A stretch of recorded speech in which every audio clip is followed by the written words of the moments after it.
All right, ladies and gentlemen, if there was one thing I wish that I could change about the way I eat, I wish I didn't snack all the time. I think I eat 6, 7 times a day.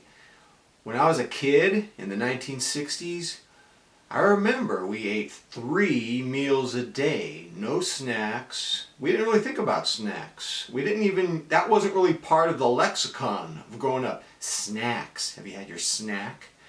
I think it was around the 1980s we started snacking. I was telling my wife earlier, I wish I didn't snack, but it's been a long time. What, 35, 40 years I've been snacking, and now it's part of my life. Why do we snack? Well, I think I have a pretty simple explanation. I think the food industry and the advertising industry, they got together and they said, we can make a lot more money if people eat more, and we can get people to eat more by filling in those blank spaces between breakfast, lunch, and dinner with snacks. Make people snack all the time. Turn food into a narcotic. Turn food into a drug, and people will just get addicted. And I think that's what happened. I don't think it's any more complicated. You don't need to go to a psychotherapist and you don't need to get hypnotized, man. It was just math. It was money, it was profit, pretty simple. And I wish I could just eat 3 meals a day. I think it's just a simpler life. Speaking of food, about 11 months ago, because of the pandemic, my wife had to teach her 6th grade classes on Zoom live for 6 hours a day. So I had to take over making lunch for my daughters. And yesterday, my daughter Julia said to me, "Dad, I gotta tell you, lunch has become my least favorite meal of the day." And I was thinking about that. 11 months, every day straight, I've been making grilled cheese for my daughters. I think it's finally gotten to the poor kid. I need to switch it up. But, I'm a man of habit. Speaking of habits, for those of you who don't know me, I'm a watch addict. And that's actually the topic of this presentation. Recently, I sold 2 amazing, beautiful watches. A titanium Citizen Suno Racer black dial. And I sold my Cyan Blue Seiko Diver SBDC 065. I sold them. And so what happens is I've been sending them off to the Random Rob channel. And then either he keeps it, he buys it from me, and I just sell it to him at cost because I'm not really in it for the money. And I know he's not either. He's just curious about watches. He wants to check out watches. He's like me in that regard. Or Rob will, he'll have a private sale. And so someone who's passionate about watches, who supports his channel, buys the watch. And so I feel good if my watches, even though I love them, those watches I just mentioned, they're beautiful, they sing on the wrist, they're high build quality. But as long as someone who's enthusiastic about watches gets it, then I feel better about selling the watch. I'm the Rebuy guy. It's amazing that I'm not even miserable at all. I'm not miserable selling a couple of my really nice watches.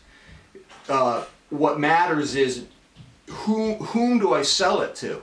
Rob is a no BS guy. He's a good guy, and so if he's selling it on his channel or if he's buying it himself, that actually makes me feel better, as opposed to some rando bought it. Then I don't know. Then I feel like I got a missing piece inside of me. I don't like some rando buying it. So number one, I would say is that it's who I sell it to.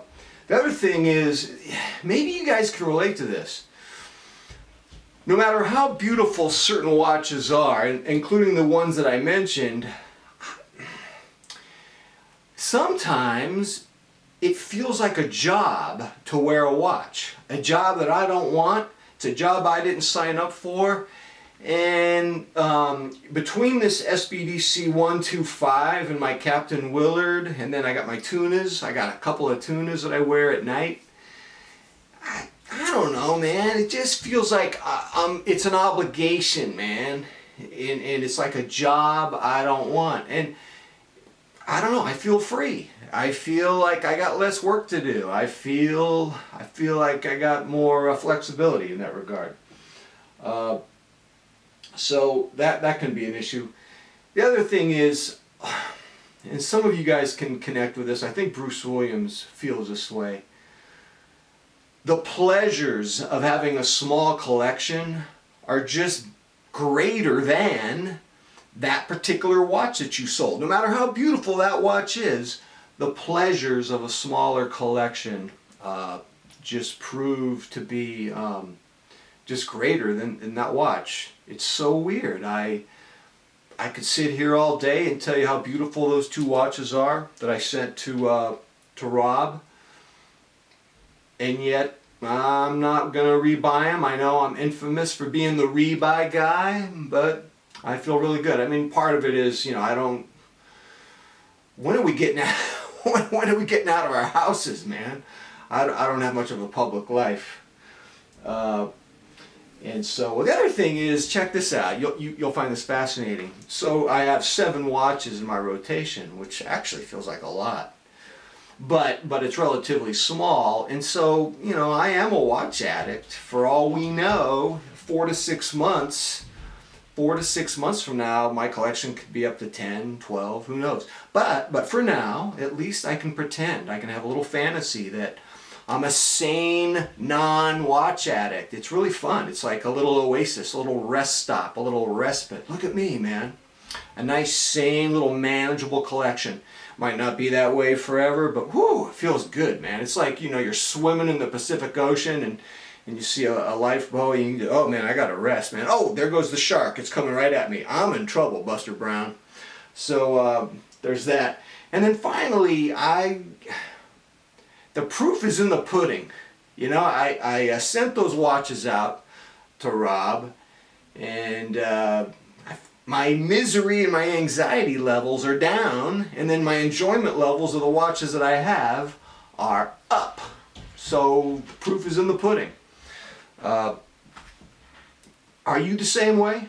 Sometimes you have this amazing watch, beautiful, sings on the wrist, build quality, you sell it, and at least, you know, the person you sold it to is cool, and you're okay with it, and you're not even going to rebuy it. You don't even have time to rebuy it. You don't even have time to wear it if you do rebuy it, and that's pretty much where I'm at.